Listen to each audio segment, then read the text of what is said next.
Rolly Romero is back. Now, the last time we saw this man in the ring, he was defending his belt against Isaac Cruz. That one didn't go exactly the way he would have wanted, right? Cruz was able to go out there and he was able to put it on. And after that fight, man, he was catching a lot of flack in the media. There was a lot of people who were talking real crazy about him. A lot of people who had a lot of slick things to say, saying his skills were subpar, saying that he never should have won a world title in the first place. There was one guy in the industry, a prominent boxing insider, I'll call him, who even went so far as to say that Rolly Romero was the least skilled world champion that he had ever seen in his career.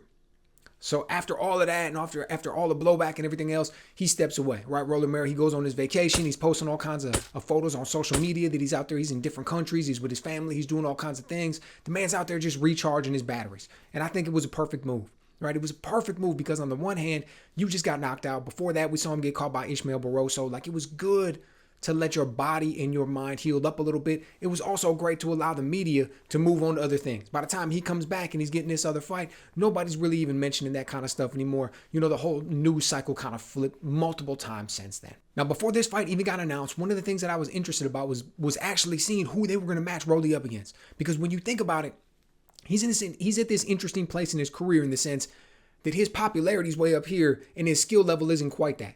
Right, his skill level isn't quite world class, but his popularity is like a world class popularity type level. So when you think about it, it's like you can't have this dude go in here and take another loss. Really, you don't even want to see him go in there and get in a tough fight, because at that point you start to really take a chance that his credibility is going to take a hit. You start to take a chance that his popularity, his marketability is all going to go down.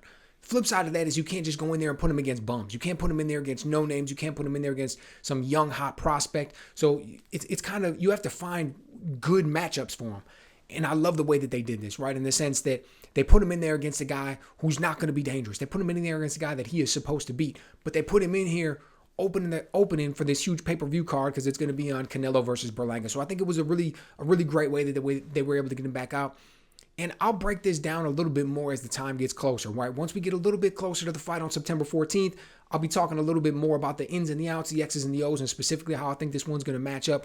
But to cut right to the chase, Manuel Jaimes isn't going to win this fight, right? Rolly Romero has always been the type of guy, for the most part, who's able to get his shots off. He's big, he's strong, he can punch hard, he's got fast twitch muscle fibers. He's able to find positions where he can get his shots off. There's times where he doesn't even attempt to play defense. There's times where he doesn't even attempt to worry about what's coming back at him. He will just get himself into a position, and as soon as he sees you twitch, he just fires off a nasty counterpunch. And he's able to catch a lot of guys with him. He's able to do a lot of work. He's able to get a lot of things done. It's when he steps up against much higher level competition that we see his flaws start to get exploited.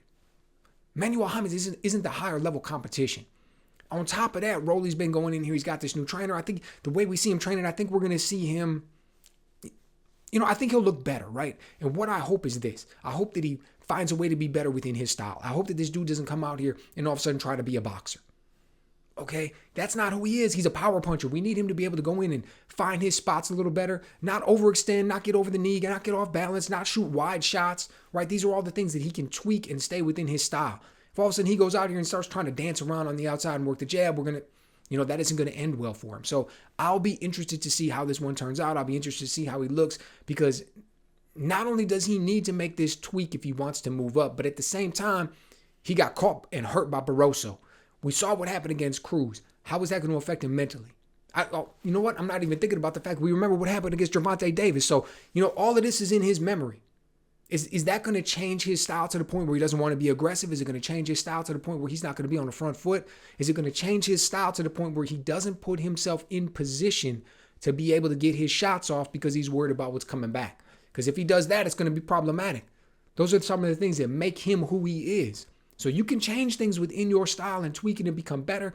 You can change things and actually end up as a worse product, even though in theory, the changes you made should have made you a better fighter. So it'll be interesting to see the way Romero comes out on this one, man. Either way, I think it'll be a good matchup for him in the sense that this is not a fight he's supposed to lose, and I don't think he's going to lose it. Manuel Jaimes gets caught by too many punches, particularly the left hook. It's as simple as that. So let me know what you guys think. You think he's going to be able to go out there and catch him? You think he'll be able to make this an early night? Do you think this is going to be like a huge upset for Rolly? And after this one, people are going to really be questioning where he should be fighting. Let me know what you guys think.